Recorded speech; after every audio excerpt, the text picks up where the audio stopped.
किस तरह से बांग्लादेश में हिंदुओं पर अत्याचार हो रहा है जब से वहाँ पे तख्ता पलट हुआ। बांग्लादेश के अंदर हिंदुओं पे अत्याचार कभी रुका नहीं, इसीलिए जो वहाँ पे 8 करोड़ कुछ होते थे अब वो 1 करोड़ कुछ रह गए हैं पूरे। कहाँ गए वो सारे? चूज है वो, कठपुतली है वो अमेरिका की, जो अमेरिका चाहता है करवाता है, उनके लिए कोई वैल्यू नहीं है। हर भारतवासी को खतरा इनसे वहाँ पे न्यूज देख रहे हैं आप और मैं हूं संगीता झा। इस वक्त मैं मौजूद हूं प्रेस क्लब ऑफ इंडिया में, जहां पर बांग्लादेश के मुद्दे को लेकर आज यहां पर पेशी की गई। मेरे साथ अभी मौजूद हैं प्रोफेसर कपिल सर मौजूद हैं, उनसे जानेंगे कि सर बांग्लादेश में जैसा कि हम लगातार देख रहे हैं किस तरह से बांग्लादेश में हिंदुओं पर अत्याचार हो रहा है जब से वहां पे तख्ता पलट हुआ, शेख हसीना को छोड़कर बांग्लादेश से आना पड़ा। गलती मत कीजिए, बांग्लादेश के अंदर हिंदुओं पे अत्याचार कभी रुका नहीं। सन 46 के डायरेक्ट एक्शन डे से जो जिन्ना ने शुरू कराया था,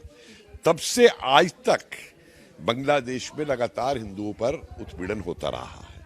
इसीलिए जो वहां पे 8 करोड़ कुछ होते थे अब वो 1 करोड़ कुछ रह गए हैं पूरे। कहाँ गए वो 7 करोड़?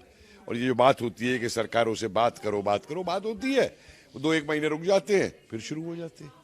तो हसीना के काल में भी ये नहीं कि वहां पे हिंदुओं में उत्पीड़न नहीं हो रहा था, वो लगातार हो रहा है। और अगर हिंदू खड़ा नहीं होगा तो होता रहेगा। जी, हमने अभी वर्तमान में ही देखा, कुछ दिनों पहले ही चिन्मय प्रभु जो हैं वहाँ के पुजारी जो है इस्कॉन के, उन्हें गिरफ्तार किया गया, फिर उनके वकील पर हमला किया गया और साथ ही यह भी कहा गया कि कोई भी अगेंस्ट में उनके लिए कोई वकील खड़ा होता है तो उसे बख्शा नहीं जाएगा। तो इस तरह से एक जैसा कि हम यूनिस की अगर हम बात करें, जो कि वहाँ के पीएम है, जिनके हाथ में अभी पूरे बांग्लादेश की कमान है, वो नोबेल शांति पुरस्कार से भी गया है। नोबेल शांति पुरस्कार स्टूज है वो, कठपुतली है वो अमेरिका की, और जो अमेरिका चाहता है करवाता है, और उनके लिए कोई वैल्यू नहीं है हिंदुओं की पूरे उसकी। और ये जो हो रहा है केवल हिंदू नहीं है, इसको बड़े परिप्रेक्ष्य में देखिए कि भारत के खिलाफ देखिए अभी इनके पैड बनते हैं जम्मू कश्मीर वाले बॉर्डर की तरफ, परली तरफ, और अब ये 4000 किलोमीटर पे जो पैड बनाने जा रहे हैं भारत के खिलाफ,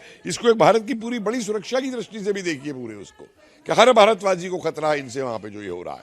और ये तमाशा है वहां पे, ये बड़ी सोची समझी शहज के जो है, जो अलकायदा ने एक नक्शा बना रखा है वेस्ट एशिया से लेके और इंडोनेशिया तक कि पूरा एक हरा देश बनाना है, ये उसके तहत से एक साजिश है जो पूरी हो रही चल रही कठमुल्लाओं की पूरी की पूरी।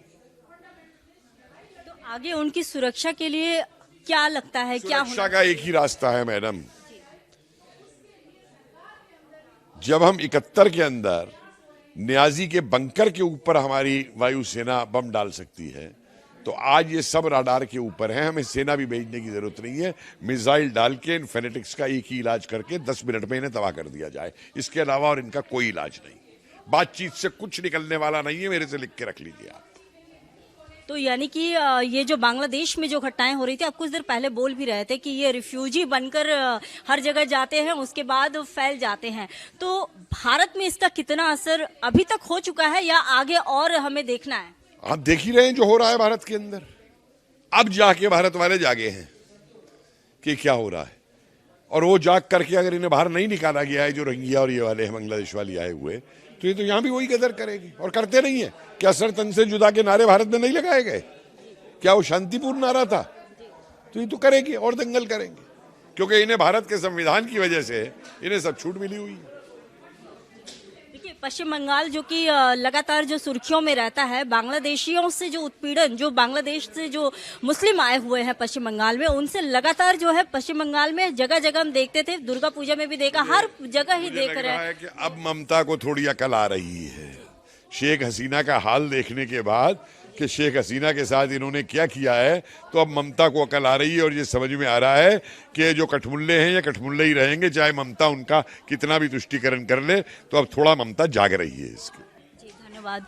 तो आप सुन रहे थे, हमारे साथ प्रोफेसर कपिल थे, जो कि उन्होंने कहा कि आने वाले समय में जो है, जैसा कि पश्चिम बंगाल में ममता खुद जग रही हैं, और इसके साथ ही जो है कि पश्चिम बंगाल के साथ साथ बाकी जो भारत में जो विभिन्न जगहों पर जहां पर कि जो मुस्लिम की संख्या जो लगातार बढ़ रही है, जैसा कि बांग्लादेशी जो लगातार बढ़ रहे हैं, वो देश के लिए खतरा है और ये बात करने से किसी प्रकार का कोई हल नहीं होगा। इस पर अब जरूरी है कि इस पर कार्रवाई की जाए। कैमरा पर्सन चंदन के साथ मैं संगीता झा, दिल्ली।